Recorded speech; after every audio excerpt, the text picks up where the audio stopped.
Soy un periodista de muchos años en la profesión. En este año, en febrero de este año, me acogí a la jubilación ya, porque son más de 40 años en el oficio. Comencé allá en el año 1975. Así que bueno, no quiero hacer cálculos, pero son muchos años. Comencé en mi ciudad natal, en la ciudad de Resistencia, capital del Chaco. Y en la década del 80, exactamente en el año 1985, me vine a Corrientes a probar suerte aquí. Y bueno, empecé a trabajar aquí en el diario Época, luego en el diario Libertador, y entre tanto también hacía programas de radio, un paso muy fugaz en la televisión por cable. Y después ahora estoy abocado a la escritura, ¿no? Pasé también por las aulas universitarias, por la licenciatura en periodismo de la Universidad de la Cuenca del Plata. Y bueno, como decía, ahora he editado mi primer libro, titulado Los años del eclipse, que estuvo a cargo de la editorial Contexto, una editorial regional. Y hace poco lo estuve presentando en la Feria del Libro de Buenos Aires, en el stand justamente del Instituto de Cultura de la provincia de Corrientes. Y bueno, y tengo varios manuscritos ya listos para ser publicados apenas encuentre un editor para ellos, ¿no? Podría ser la misma editorial Contexto, o también tengo en vista otras editoriales. Así que en eso andamos. El periodismo fue para mí una profesión muy absorbente. Creo que en general lo es para todos los periodistas, ¿no? Pero de todas maneras es fácil ver que hay periodistas que ejercen su oficio y al mismo tiempo escriben libros. Es decir, que encuentran alguna manera de organizar su tiempo como para poder hacer ambas cosas. Bueno, por una u otra razón, por momentos misteriosa razón, que no alcanzo a dilucidar del todo, yo no pude hacer eso, ¿no? O sea, en los años que me dediqué al periodismo, lo hice en forma absoluta, ¿no? Full time, exclusivamente a eso. Es como que en el periodismo encontraba no solamente una profesión, un oficio, una forma de ganarme la vida, como se dice habitualmente, sino también una forma de expresión, casi diría una forma de ser en el mundo. Ser periodista para mí no solamente consistía en cumplir un horario laboral en una empresa periodística.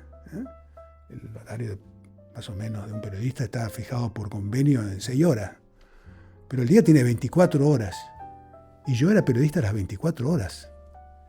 Es decir, cuando no estaba formalmente cumpliendo el horario en mi empresa periodística, bueno, estaba pensando y consultando fuera de esos horarios los temas que podrían ser de interés periodístico. Es decir, que yo era periodista a las 24 horas del día. Eso hizo que la escritura, que el otro gran género que siempre me atrajo, que era la literatura, bueno, no estuviera en mis planes, no entrara en mi agenda, ¿no? El periodismo, lo dominaba todo.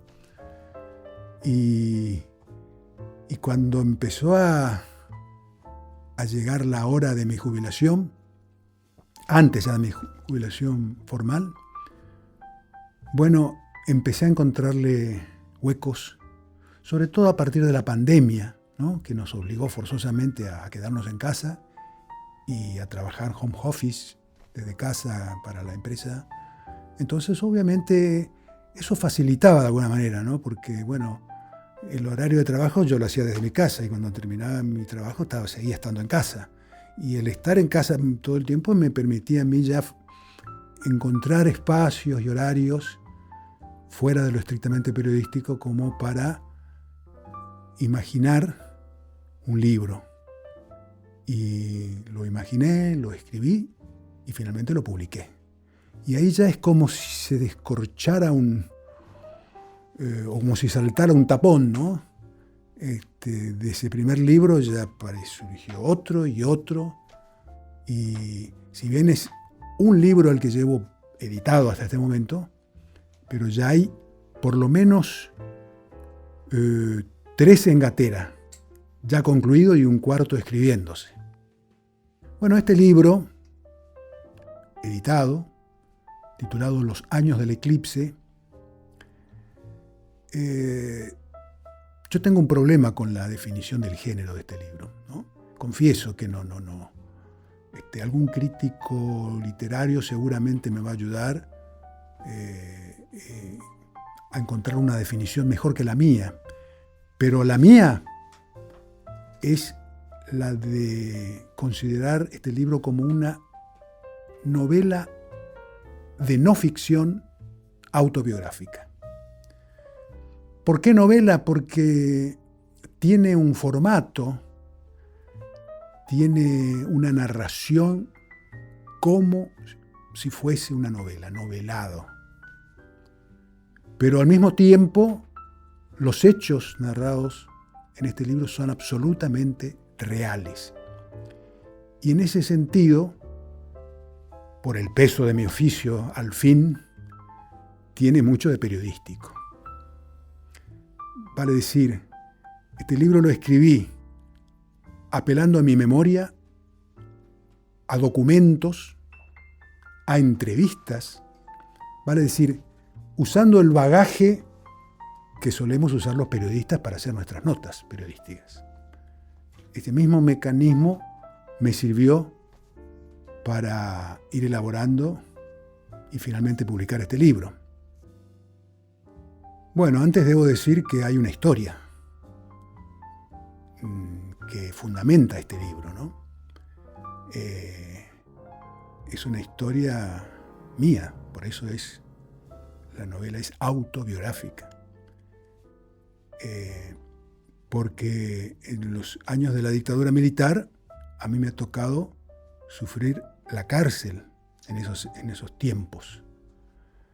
Y prácticamente fui secuestrado y encarcelado en mayo de 1976, es decir, apenas inaugurada la dictadura, y fui liberado el 2 de diciembre de 1983, vale decir, cuando el gobierno militar se retiraba, cuando ya Raúl Alfonsín había ganado las elecciones en octubre de ese año, y al poco tiempo yo fui liberado, o sea que prácticamente estuve durante todo el proceso militar transitando no por una, sino por varias cárceles de esa dictadura. Y bueno, tuve una historia, una breve historia de militancia política previa. A causa de eso, precisamente, es que fui encarcelado. Y después mantuve vínculos con mi madre, fundamentalmente, a través de cartas y de algunas visitas también. Y con una chica que yo había conocido poco tiempo antes de caer preso y con la que estaba comenzando una relación que no pudo concretarse por mi prisión y quedó como un amor platónico. Y sin embargo, bueno, con ella pude lograr también mantener un intercambio epistolar durante todos esos años, o gran parte de esos años. Y entonces con esas cartas que mi madre y esta chica tuvieron la deferencia de conservar y que luego me las obsequiaron o me prestaron en algún caso,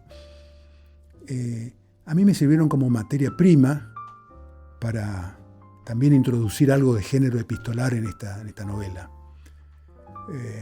Por supuesto, eso lo complementé con mis propios recuerdos, con documentos de la época, con entrevistas, y con ese combo de insumos fui gestando y finalmente concretando este libro. Y la necesidad de publicarlo yo creo que es una necesidad de dar testimonio de una época que todos sabemos cómo fue esa época, hay abundante literatura al respecto, pero me parece que la vivencia propia también es una forma de aportar, ¿no?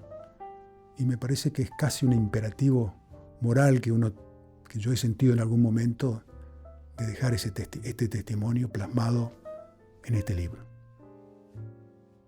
Este libro se titula, como lo pueden ver, Los años del eclipse. No es un libro de astronomía, no se confundan.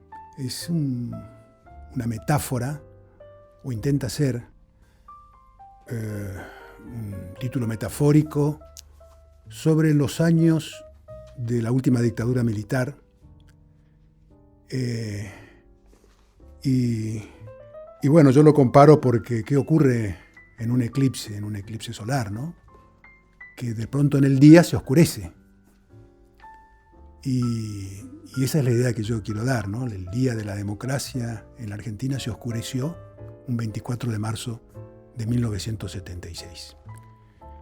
Y fueron 7 años de esa dictadura, por eso son los años del eclipse, del apagón de la democracia.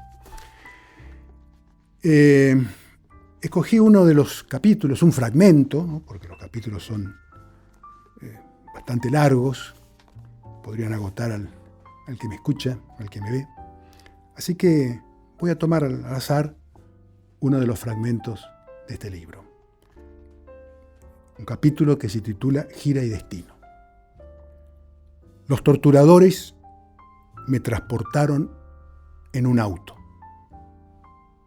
Me arrojaron en la parte de atrás del vehículo, donde me hicieron acostar con los ojos vendados y las manos atadas por detrás. Antes de arrancar, escuché a alguien hablar en voz baja. A este lo quiero de vuelta acá, ¿eh? No vi quién hablaba, pero siempre supuse que se trató del jefe de la Brigada de Investigaciones del Chaco, el comisario inspector Alcides Tomás. ¿Habría otros que jamás volvieron? Por ejemplo, Enzo Lauroni, Mónica Almirón, Sara Fulvia Ayala, Pedro Morel. Aún hoy, todos nos seguimos haciendo esta pregunta. Me trasladaron a Formosa, 176 kilómetros al norte. Me recibieron allá, como no podía ser de otra manera, con una tupida sesión de torturas. Fue una seguidilla infernal de golpes, en la cara, en todo el cuerpo. Los derechazos en la boca del estómago me dejaban sin aire. Cuando lograba recuperarlo a duras penas, otra vez la seguidilla de golpes. Te lo voy a preguntar amablemente, solo una vez, dijo la voz del torturador. Vos trasladaste desde aquí, desde Formosa, 12 fusiles FAL hasta el Chaco. ¿Cuándo fue eso? ¿Y dónde dejaste los fusiles? ¿A quién se los diste? ¡Cantá! Me desconcerté. Nunca había escuchado una historia tan fantástica. En alguna oportunidad había estado en Formosa, pero solo para reunirme con compañeros de militancia, cuyos nombres ignoraba. Pero nunca transporté fusiles a mi regreso a Resistencia. Deduje apresuradamente que tal acusación habría venido de algún otro prisionero que quería sacarse el lazo de encima. O de pronto los milicos mismos la tiraban a la pesca como para trocar verde por maduro. Es decir, lo decían por si acaso. A lo mejor conseguían una confesión mía de algo parecido a eso. Siguieron las torturas y la insistencia con el supuesto transporte de armas.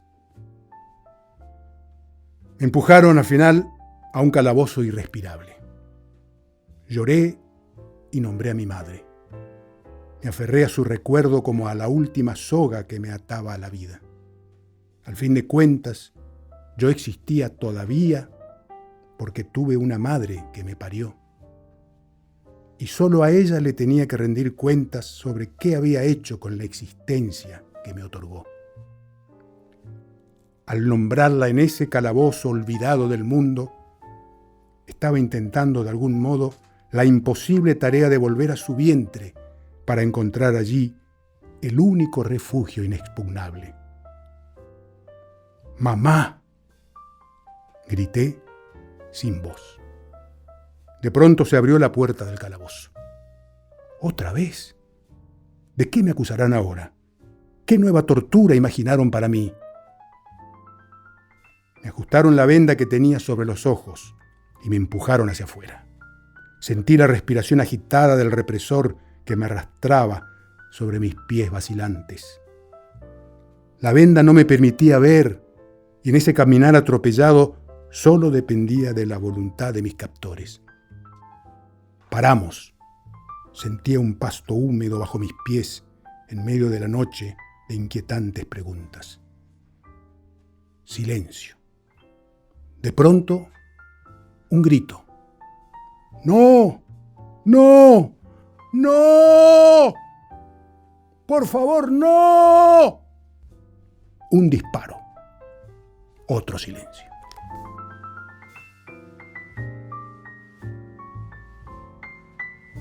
Les dejo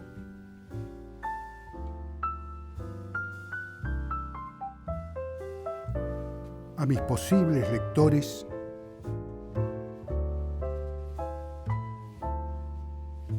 este libro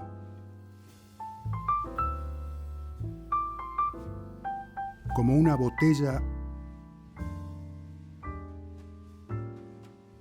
arrojada al mar